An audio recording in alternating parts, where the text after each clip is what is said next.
it's much more difficult to practice the Dhamma when we're sick. But sickness is part of the human condition. And when things are difficult, it's possible to also practice in those conditions. If you grasp too much for health, there might be suffering and repercussions as a result of that. But it's important to try to make peace with the conditions and, of course, hope for the best, work for the best, but look more for the mind to be healthy, because the body is impermanent, and we have to make peace with that.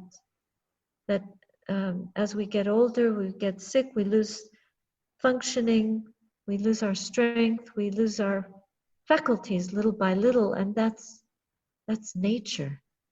There's really nothing we can do about that. In the end, you might be well now, and later we want to be well, but sickness is just part of the formula of human life. So naturally we want to be well, but we have to make peace with what the condition of the body is, and take the medicine and take the healing that's available. But then if it doesn't work, there's only so much health that you can squeeze out of a body before it follows its karmic predicament. Whatever we're born with, each of us has a different level of health and a different predicament of different balance of health and sickness. But in the end, the health of the mind is what will free us. That's the most important health. I've been in situations with people who are in a state of real decay or at the verge of death, but their minds are free. Their minds are at peace. They have no fear of that. And ultimately, our sickness brings up in us the fear of losing, the fear of loss of functioning, the fear of loss of life, which is our very instinctive, and it's powerful. But if we develop the power of the mind to break out of the shell of ignorance, then we will overcome that fear. And that is to be fearless in the face of that kind of death. That's it's astounding. That would be amazing.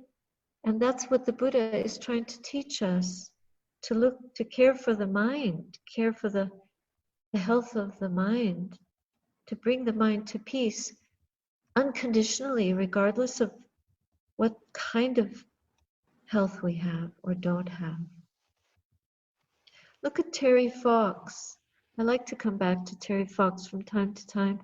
Such an inspiring young man.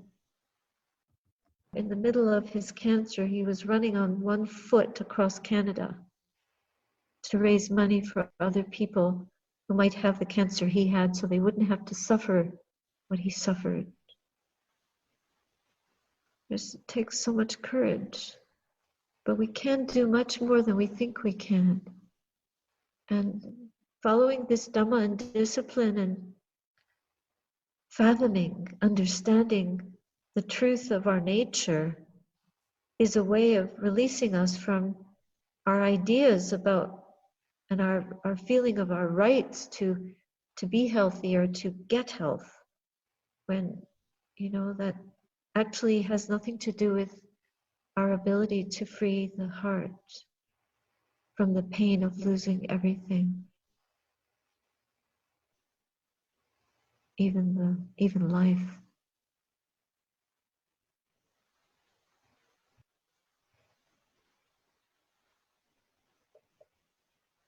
If you're dealing with someone who refuses to wear a mask and is quite aggressive about it, they have some deep attachment to their own issues that makes them unwilling to wear a mask. We can't, give them have a whole discussion about enlightenment and compassion with them right there in aisle 5 of the supermarket. How do you deal with that person? Because what comes up, of course, is anger, is fear and all those things that come up in us. But on the other hand, it's valid because we feel the need to protect not just ourselves, but in some cases more other people, you know. It's true. But we can't control other people. And, well, like people walk around with knives. We had recently, there was a murder in Carlton Place, and we were told we had this message, emergency message on the phones that there was this man walking around with a knife, and he just committed a murder, and he was loose, so to speak. And we started having images of him coming up our driveway, wondering what should we do. And I thought, well, maybe I could invite him for a cup of tea. Of course, I couldn't tell him to put on a mask, but there is always going to be this element of human beings. The world is like this. It's full of people that are really ignorant, really unrestrained, really out of control. And the human condition is that then we're in danger because of them. And so now there's a different kind of danger. It may not be a knife, but it's someone who will not wear a mask. It's like germs being tossed around unnecessarily. And it's one of the new types of danger in the world. Anger is adding the mental arrow on top of the pain of having to deal with that person. It's adding another dimension of suffering to the situation. I think it was a day ago, somebody killed another person in the store because they were being told not to wear a mask. This is just really an insanity. And anger doesn't resolve. Anger doesn't free us from the suffering of this realm. It entangles us more. It poisons us. It's a kind of a germ. But if we can bring our minds to a quality of peace around those conditions and try to protect ourselves as best we can, then we might have the chance to develop compassion for that person, because karmically, they're going to be hit at some point. But it's not within our domain to punish or control them or anything like that. We do the best we can and then try to accept. We don't have a gate with a lock. Anybody can come up the drive. And in fact, the car did come up that very day that we didn't know. And it had dark glass on the windows, and I thought, oh, I wonder if this is the knife man. I didn't know what to do. I just thought, well, I'll just go up and say hello. What could I do if somebody got out of the car and pulled a knife at me? May I die with peace in my heart, because the mental element is what's going to direct our next rebirth. It's not the condition of the body.